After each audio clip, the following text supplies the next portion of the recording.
के शिक्षक रिकार्डो Torres Martinez का ऐसा मानना नहीं है। उनके अनुसार बैल केवल इंसानों पर उकसाए जाने पर ही हमला करेगा।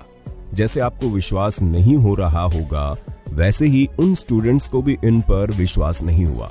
मगर अपने तर्क को साबित करने के लिए उन्होंने एक बुल रिंग में करीब 40 स्टूडेंट्स को 3 लाइन में कुछ दूरी पर खड़ा किया और एक यंग बुल को छोड़ दिया।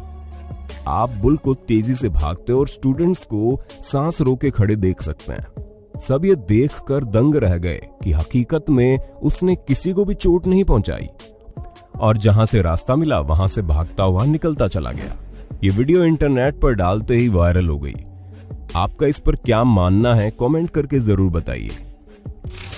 अब जो आप क्लिप देखने वाले हैं उसे क्यूबेक कनाडा के मैन्सफील्ड एट पॉन्टेफ्रैक्ट में ब्राइसन लेक लॉज के कर्मचारी ओलिवर डोरियन द्वारा इत्तेफाकन फिल्माया गया है।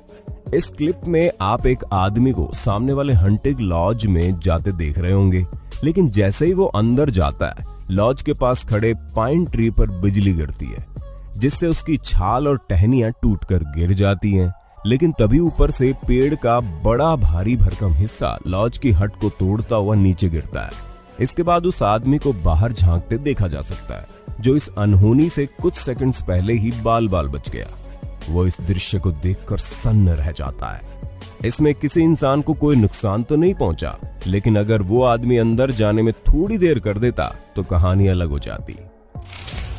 5 जुलाई 2019 को अमेरिका के दक्षिण कैलिफोर्निया में दूसरे जबरदस्त भूकंप के झटके महसूस किए गए। भूकंप की तीव्रता 7.1 थी। भूकंप के झटके इतनी तेज थे कि दक्षिण कैलिफोर्निया में कुछ जगहों पर सड़कें तक टूट गई और मकानों पर दरार आ गई। इतना ही नहीं, ये भूकंप 2 वीडियो में कैद भी हुआ। गेमर श्राउड को लगभग सभी ऑनलाइन गेम प्रेमी जानते होंगे। वो इसी समय एपेक्स लीजेंड सीजन 2 स्ट्रीम कर रहे थे, तभी भूकंप आया। इसके बाद उन्होंने अपने कैमरे को फुल स्क्रीन पर स्विच किया और उनकी पूरी डेस्क को जबरदस्त तेजी से हिलते डुलते हुए देखा जा सकता है। इतना ही नहीं, इसी प्रकार एक दूसरी यूट्यूब कंटेंट क्रिएटर का खराब मेकअप ट्यूटोरियल वायरल हो गया। अली जे नाम की यूट्यूबर ने भूकंप के अगले दिन यानी 6 जुलाई को यूट्यूब पर एक वीडियो अपलोड किया, जो उन्होंने 5 जुलाई यानी भूकंप वाले दिन रिकॉर्ड किया था, जिसमें वो अपने सब्सक्राइबर को लिपस्टिक लगाना सिखा रही थी। जैसे ही उन्होंने रेड लिपस्टिक लगाई, तभी भूकंप आ गया और लिपस्टिक पूरे गाल में फैल गई, जो उन्हें बैटमैन का जोकर बना देती है। वीडियो में इनके चेहरे पर डर साफ साफ देखा जा सकता है, लेकिन उनके सब्सक्राइबर को इनके एक्सप्रेशंस और जबरदस्त टाइमिंग पर यकीन ही नहीं हुआ। सबने उनका मजाक उड़ाया और कई लोगों के मुताबिक तो इस वीडियो को अर्थक्वेक सिमुलेटर पर रिकॉर्ड किया गया है। जैसा कि आप इस दूसरी वीडियो में देख सकते हैं, कैसे लोग अर्थक्वेक सिमुलेटर का उपयोग करके असली भूकंप का फील ले रहे हैं। आप इस वीडियो को रियल मानते हो या फेक, कमेंट करके जरूर बताएं। सिंक होल जमीन में निर्मित एक गड्ढा होता है। ये गड्ढा तब बनता है जब पृथ्वी की सतह की 2 परतें गुफाओं के रूप में परिवर्तित होने के बाद ढहने लगती है। बारिश या अन्य पानी की वजह से धीरे धीरे उप सतह में खोखलापन आ जाता है। ऐसा निचले हिस्से में मौजूद चूना पत्थर की सतह के खोखला होने की वजह से होता है। आपने सड़क के बीच अचानक से बने सिंक होल की खूब वीडियोस देखी होंगी, जिसमें अचानक से कार गिर जाती है। इंटरनेट पर ऐसी बहुत सी वीडियोस मौजूद है, लेकिन क्या आपने 26 एकड़ बड़ा सिंक होल देखा है? लुइसियाना के असेंशन पेरिस में मौजूद ये सिंक होल जब से बना है बढ़ता ही जा रहा है और सामने आने वाली हर चीज को निगलता जा रहा है। जून 2012 में बेउकॉन के निवासियों ने असामान्य घटनाओं को नोटिस करना शुरू किया। जब जमीन हिलने डुलने लगी और पानी से बुलबुले उठने लगे, तब इसके बारे में पता चला। अच्छी बात यह है कि फिलहाल ये लोगों के घरों से दूर है। बेउकॉन के पास मौजूद 26 एकड़ बड़े इस सिंक होल में आप इन 10 से ज्यादा लंबे पेड़ को पूरा समाते हुए देख सकते हैं और अंदाजा लगा सकते हैं कि ये कितना खतरनाक है।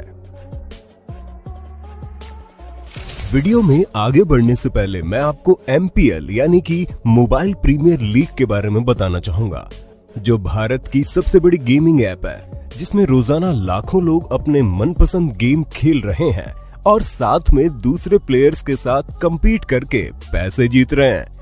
MPL में 1-on-1 चैलेंज, टूर्नामेंट्स और बैटल में दूसरे प्लेयर्स के साथ खेलकर आप रियल मनी जीत सकते हैं। टूर्नामेंट्स और बैटल में आप बड़ा अमाउंट भी जीत सकते हो और जीते हुए पैसे पेटीएम यूपीआई बैंक अकाउंट के जरिए आसानी से विथड्रॉ भी कर सकते हो। डाउनलोड लिंक आपको डिस्क्रिप्शन में नीचे मिल जाएगी। आमतौर पर बांधों का निर्माण बड़ी मात्रा में पानी को रोकने के लिए किया जाता है, लेकिन इनके कुछ अन्य उद्देश्य भी होते हैं, जैसे वेस्ट बाय प्रोडक्ट को आगे जाने से रोकना, जिससे पर्यावरण और इंसानों को नुकसान हो सकता है। ऐसे एक बांध ब्राजील में ब्रुमांडिनो शहर के पास लौह अयस्क की एक खदान के पास मौजूद था। इस बांध का इस्तेमाल खदान से निकले लौह अयस्क की सफाई की प्रक्रिया में बने मलबे को जमा करने के लिए किया जाता था, लेकिन बदकिस्मती से 25 जनवरी 2019 को यह बांध टूट गया और ये दुखद वाकया कैमरे में कैद हो गया। हादसे को वक्त अलार्म सिस्टम ने काम नहीं किया, जिससे लोगों को पता ही नहीं चला। बांध टूटने के बाद निकले मलबे ने इमारतों और आसपास के घरों को तहस नहस करना शुरू कर दिया और कई लोगों को जान से हाथ धोना पड़ा और कई लापता भी हो गए। भगवान से यही दुआ है कि ऐसे दृश्य कभी दोबारा देखने को ना मिले। 2015 में ऑस्ट्रेलियाई सर्फर तथा 3 बार के world champion Mick Fanning South Africa के समुद्र में सर्फिंग कर रहे थे। तभी शार्क ने उन पर हमला करके उन्हें पानी में गिरा दिया। पहले तो उन्होंने तैर कर दूर भागना चाहा, लेकिन उन्हें पता था ऐसे बचना मुश्किल है, तो उन्होंने अपने आप पर काबू रखते हुए उन्होंने शार्क पर तेज मुक्कों की बरसात कर दी और शार्क को भागना पड़ा। ये पूरा वाकया रिकॉर्ड हो गया क्योंकि टीवी पर इस फाइनल को लाइव दिखाया जा रहा था। उन्होंने कहा कि मुझे ऐसा लगा कि किसी ने मुझे पकड़ लिया है और मैं तुरंत समुद्र में कूद पड़ा। पहले मैंने तैर कर दूर जाने की सोची, पर बाद में शार्क का सामना करने का फैसला कर लिया और शार्क की पीठ में मुक्के जड़े। इस अचानक और अप्रत्याशित आक्रमण से घबराकर शार्क वापस लौट गई, जिसके बाद रेस्क्यू टीम द्वारा उन्हें व दूसरे सर्फर को तुरंत बचा लिया गया। इस हादसे के बाद वर्ल्ड सर्फ लीग ने बाकी का खेल रद्द कर दिया और फैनिंग को प्राइज मनी देने की घोषणा की। उनके साथी सर्फर जूलियन विल्सन लीग में दूसरे स्थान पर रहे। 2013 में केदारनाथ समेत उत्तराखंड में आई प्राकृतिक आपदा हिमालय के इतिहास में सबसे भयानक त्रासदी थी, जिसे चाहकर भी भुलाया नहीं जा सकता। इस हादसे से पहले पूरे उत्तराखंड में 3 दिन से बारिश हो रही थी। 16 जून को केदारनाथ में जब शाम की आरती की तैयारियां चल रही थी, तभी अचानक यहां तेज बारिश शुरू हो गई। कुछ ही मिनट्स में केदारनाथ मंदिर का परिसर पानी से लबालब भर गया। प्रकृति ने ऐसा कहर बरपाया कि उसमें अनेक जिंदगियां तबाह हो गई। भगवान शिव की ये मूर्ति उत्तराखंड के ऋषिकेश में परमार्थ निकेतन गंगा घाट पर है। 2013 में जब यहां बाढ़ आई तो करीब 15 फीट ऊंची ये मूर्ति भी गले तक डूब गई थी। अंतर्राष्ट्रीय मीडिया प्लेटफॉर्म पर अगर किसी स्थान विशेष को कवरेज और फुटेज मिली थी तो वो केदारनाथ के आसपास तबाही और भगवान शंकर की गंगा में बहती हुई मूर्ति ही थी, जिसे आज भी उस दौर की आपदा को याद करते हुए तस्वीरों के रूप में उकेरा जाता है। केदारनाथ मंदिर इसलिए बच गया क्योंकि मंदाकिनी की पूर्वी और पश्चिमी पथ के बीच की जगह में बहुत साल पहले ग्लेशियर द्वारा छोड़ी गई एक भारी चट्टान के आगे बना था, जिसने कीचड़, पत्थरों और पानी के वेग आदि से मंदिर की रक्षा की, जबकि मंदिर के आसपास मौजूद सब कुछ तबाह हो गया। यह ऐसी आपदा थी जिस पर आज भी यकीन नहीं होता।